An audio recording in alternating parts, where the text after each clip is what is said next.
আমি একবার সরাসরি ওয়ার রুমে চলে যাব। বিশ্বনাথ চক্রবর্তী রয়েছেন আমাদের সঙ্গে, অধ্যাপক বিশ্বনাথ চক্রবর্তী। এইটা নিঃসন্দেহে বিশ্বনাথ আপনি মানবেন যে নজিরবিহীন একাধিক জেলা দেখা যাচ্ছে যেখানে তৃণমূল কার্যত নিশ্চিহ্ন হয়ে গিয়েছে। আরো কি কি আপডেট আপনার স্টাডি থেকে এখনো পর্যন্ত আসছে? দেখো, আমি তোমাকে বেশ কয়েকটা আপডেট এবার দিতে চাইছি। গত বিধানসভা নির্বাচনে যে ৭৭টি আসন বিজেপি পেয়েছিল, সেই প্রত্যেকটা আসনই বিজেপি ধরে রাখতে পেরেছে। 2021 সালের জয়ী ৭৭টি আসনই বিজেপি এই নির্বাচনে জয়ী হয়েছে, অর্থাৎ তার রিটেনশন 100%। দ্বিতীয় যে বিষয়টি তোমার সামনে রাখবো সেটা হলো বিজেপির এই বিপুল সাফল্য সমাজের সব বর্গ, আমি ভালো করে বোঝার চেষ্টা করেছি, সব বর্গের মানুষের সমর্থন ছাড়া এই বিপুল সাফল্য সম্ভব নয়।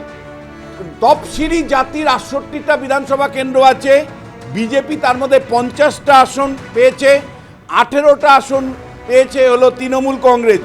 রাজবংশী কমিউনিটি দীর্ঘদিন ধরে বিজেপির ভোট ব্যাংক, এই রাজবংশী কমিউনিটি 30টা আসনে 30টাই বিজেপি পেয়েছে, অর্থাৎ পুরো রাজবংশী কমিউনিটির একটা পূর্ণ সমর্থন বিজেপির পক্ষে গেছে, যার জন্য 30টা আসনের মধ্যে উত্তরবঙ্গের রাজবংশী কমিউনিটির 30টা আসনই কিন্তু এই বিজেপি পেয়েছে। শহর, যে শহরে বিজেপি অনেকটা সময় লাগলো ঢুকতে, দেশের অন্য প্রান্তের শহর আগে জয়ী হয় বিজেপি, তারপরে গ্রাম জয়ী হয়। আমাদের ক্ষেত্রে গ্রামগুলো আগে জয়ী হচ্ছিল, শহর কিন্তু এই নির্বাচনে বিজেপিকে ঢেলে ভোট দিয়েছে মধ্যবিত্ত উচ্চবিত্ত। 39টা শহর এমন আছে, ছোট শহরগুলোতে তো ঝড়, বিজেপির ঝড়, কিন্তু বড় শহর যেগুলো, সেরকম 39টা শহর আছে যেখানে কোনো গ্রামাঞ্চল নেই, অর্থাৎ কোনো তোমার পঞ্চায়েত নেই। সেরকম 39টা শহরের মধ্যে বিজেপি 28টা শহরে জয়ী হয়েছে। 39টা শহর বড় শহরের মধ্যে 28টা শহরে বিজেপি জয়ী হয়েছে।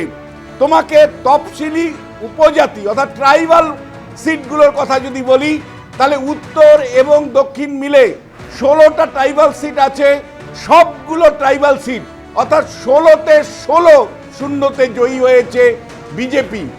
একেবারে কার্যত তৃণমূল শূন্য একাধিক জায়গাতে বিজেপি করে দিয়েছে। আমি এখানে সায়ন্তন বসুর কাছে আসবো। আমি বারবার যেহেতু পরিবর্তনের কথা হচ্ছে, 2011-তে যে পরিবর্তন এসেছিল সেখানে তৃণমূল সরকার গঠন করেছিল 184টাতে, সেটা যদি ঝড় হয়ে থাকে সায়ন্তন দা, এইটা তাহলে কি বলবেন? মানে 200 তো আমি শুনছিলাম শুভেন্দু অধিকারী বলছেন অবিশ্বাস্য, মানে এতটা আপনাদের কল্পনাতেও ছিল না। প্রবল তৃণমূল বিরোধিতা, মমতা বন্দ্যোপাধ্যায়ের প্রতি প্রবল ক্ষোভ থেকে এই ছবি কি, নাকি এর পেছনে আরো কোনো কারণ আছে বলে মনে হচ্ছে?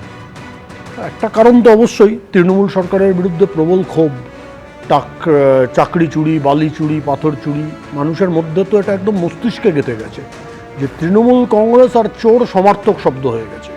এটা একটা অবশ্য বড় কারণ। দ্বিতীয় যে কারণটা হচ্ছে, পশ্চিমবঙ্গে বোধহয় এমন কোনো ঘর খুঁজে পাবেন না যে ঘরে একজন ব্যক্তি নেই যে বাইরে কাজ করে না। অর্থাৎ সে কম্পিউটার ইঞ্জিনিয়ারের কাজও করতে বাইরে যায়, আর রাজমিস্ত্রির কাজ করতেও বাইরে যায়। এই যে ঘরে ঘরে এই অবস্থা, এটা কিন্তু মানুষ দীর্ঘদিন ধরে তৃণমূলের বিরুদ্ধে বলেছে।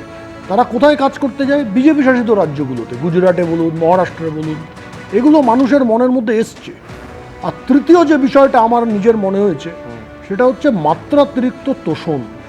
এই যে বাংলাদেশি মুসলমানদের ভোটার লিস্টের নাম তুলে দেওয়া, তাদেরকে নিয়ে রাজনীতি করা, আধার কার্ডে তাদের নাম আনা, এবং যেভাবে হোক মুখ্যমন্ত্রীর যে তাদের হয়ে প্রকাশ্যে সওয়াল করা, এগুলো মানুষ ভালো চোখে দেখেনি।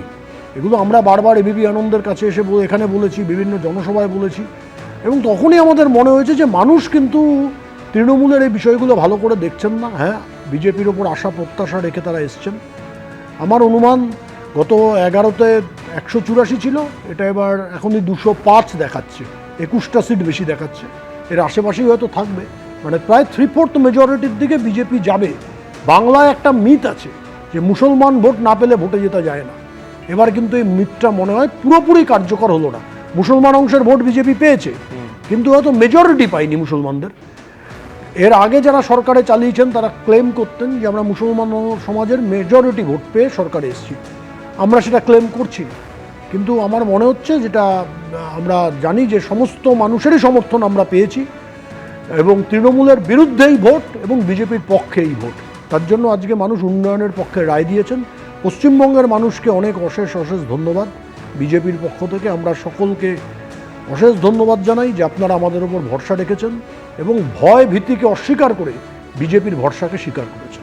আমি শুধু মনে করিয়ে দেবো যে 2021-এর বিধানসভা নির্বাচন যেখানে সব থেকে বেশি আসন তৃণমূল কংগ্রেস পেয়েছিল, তাদের এই 15 বছরের শাসনকালে 214টা তারা পেয়েছিল এবং 77-এ আটকে গেছিল একেবারে বিজেপি।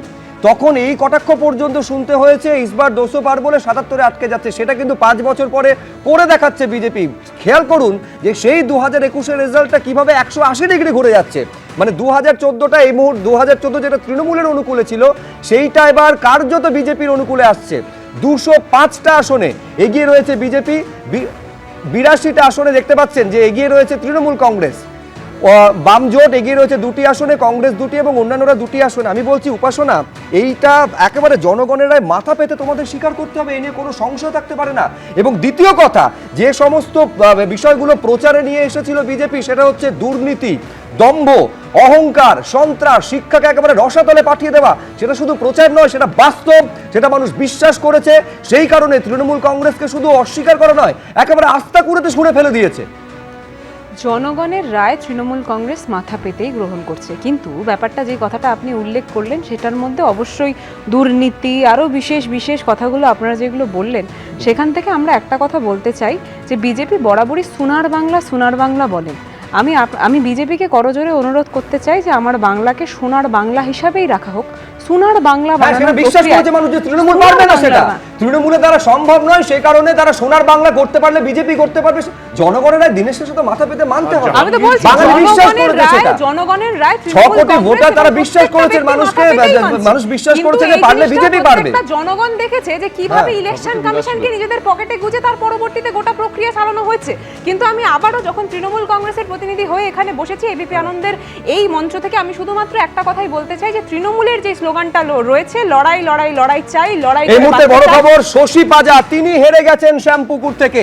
শ্যামপুকুর বিধানসভা কেন্দ্রে তৃণমূল কংগ্রেস প্রার্থী রাজ্যের বিদায়ী মন্ত্রী শশী পাজা তিনি পরাজিত হয়েছেন।